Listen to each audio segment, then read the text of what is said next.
Hey, tu vois cette femme-là, son mari l'aime trop. Son mari ouvre la portière pour elle. Ah, tu vois le monsieur là, depuis qu'il est là en Europe, il n'a même pas fait un an. Tu vois comment il fait? Il a déjà acheté les choses. Il a envoyé plusieurs voitures au pays. Hey, tu vois le pasteur là? Tu vois comment il est en train d'ouvrir les églises, comment il perfectionne les miracles. Depuis que tu es là, tu ne fais rien. Oh, ah. Shalom, shalom à toute la famille, shalom à nous tous, bienvenue à cette page. Bien-aimés, nous ne sommes pas en compétition sur la terre. Je vais vous expliquer l'histoire vraie d'une femme et de son mari, d'un couple.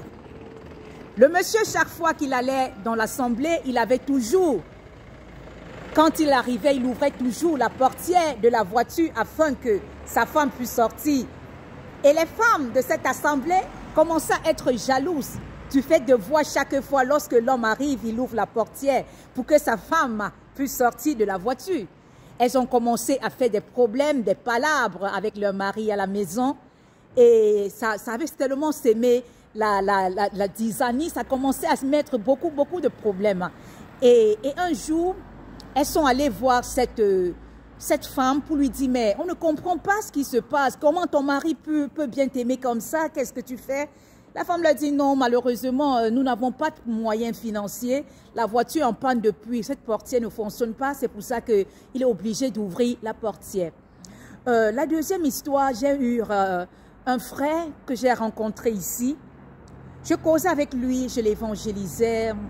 Et il me dit, ma soeur, depuis que je suis arrivée, la famille se plaint déjà que mes amis sont venus, ils ont déjà envoyé les choses et moi je n'ai rien envoyé, je suis seulement là, pas de condition. Ah, bien-aimé, qu'est-ce que je cherche à nous dire? Nous ne sommes pas en compétition sur cette terre. Chacun a son temps, chacun a son moment. Ne comparaissons pas les gens et ne regardons pas la vie des gens. Et c'est par rapport à cela que nous allons pouvoir vivre notre vie. Non. La nature nous enseigne, regardez, les 5 doigts de la main ne sont pas les mêmes. Il y a d'autres qui sont longs, d'autres qui sont courts. C'est ainsi la vie. La vie, il y a d'autres qui vont grandir progressivement, qui vont être élevés progressivement. Comme même financièrement, c'est petit à petit qu'ils vont avancer.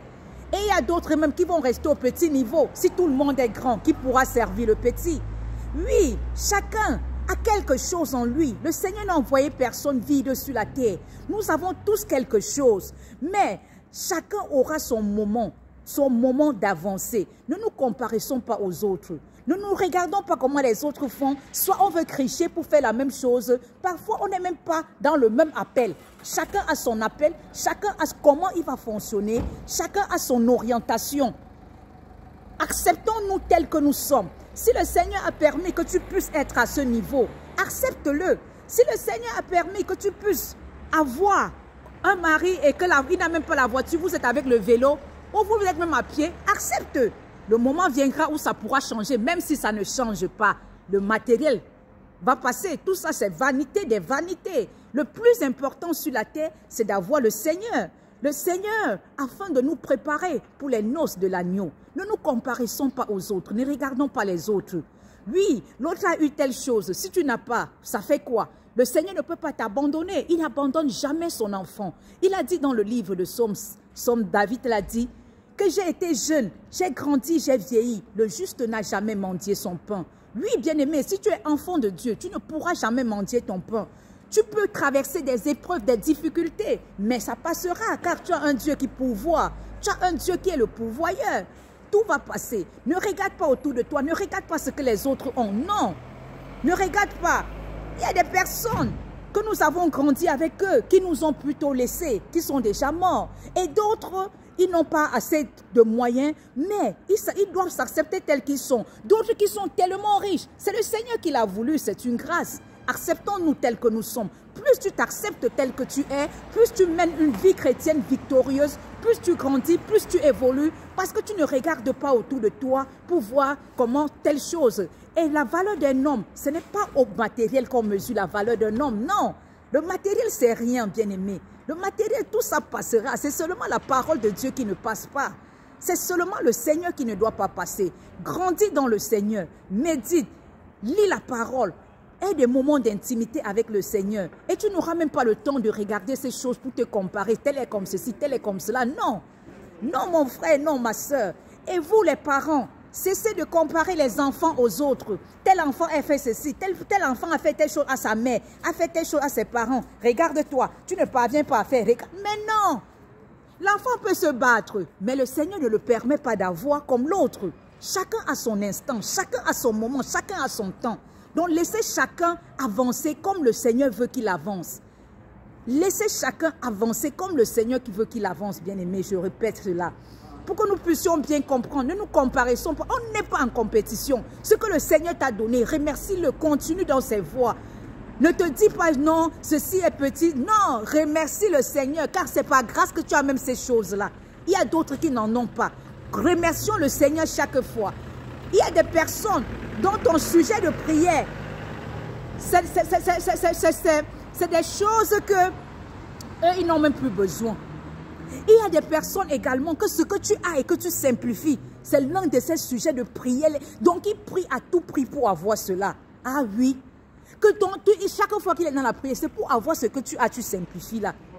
Il y a la santé souvent que tu as, tu simplifies. D'autres gens sont là à l'hôpital, les pieds attachés des mois. Ils crient seulement pour être dehors, en santé. Ceux qui sont dans les prisons, ils crient que si je pouvais avoir la liberté seulement un seul jour. Et ceux qui sont alors morts, qui sont déjà enterrés, qu'est-ce qu'ils diront? Toi, tu as encore la vie. Cesse de te comparer aux autres. L'autre a fait ceci. Son mari a fait cela. Tu ne pourras pas avoir une vie chrétienne victorieuse. Contente-toi de ce que tu as, de ce que le Seigneur te donne. Si c'est même peu, il te donne ce qu'il sait que ça va te suffire. Regardez, exemple, la manne, lorsque le peuple était dans le désert, le Seigneur envoyait la manne. Et il avait dit que la manne, vous deviez prendre. Celui qui sait qu'il mange beaucoup, prend beaucoup. Celui qui sait qu'il mange petit, mange petit. Et chacun prenait et ça suffisait à chacun. Donc celui qui prenait beaucoup, oh, il mangeait, ça le suffisait. Celui qui prenait petit, oh, il mangeait, ça le suffisait. Ils étaient rassasiés. Ce qui veut dire, lorsque le Seigneur te donne quelque chose, il te donne toujours ce qui te suffit. Il ne te donne jamais ce qui est insuffisant. Non. Tu vas voir, ce sera peut-être petit aux yeux, à tes yeux. Mais lorsque tu vas le prendre, tu vas voir que c'était suffisant pour ce que tu voulais. Et le Seigneur a un plan pour chacun de nous. Le Seigneur ne déteste personne. Il ne fait acception de personne. Contente-toi de grandir dans ses voies.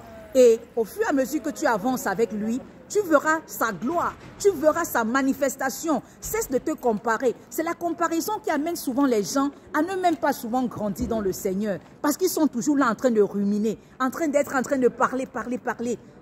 Arrêtons de parler, contentons-nous de ce que nous avons, car le Seigneur est bon, il nous aime. Shalom, shalom.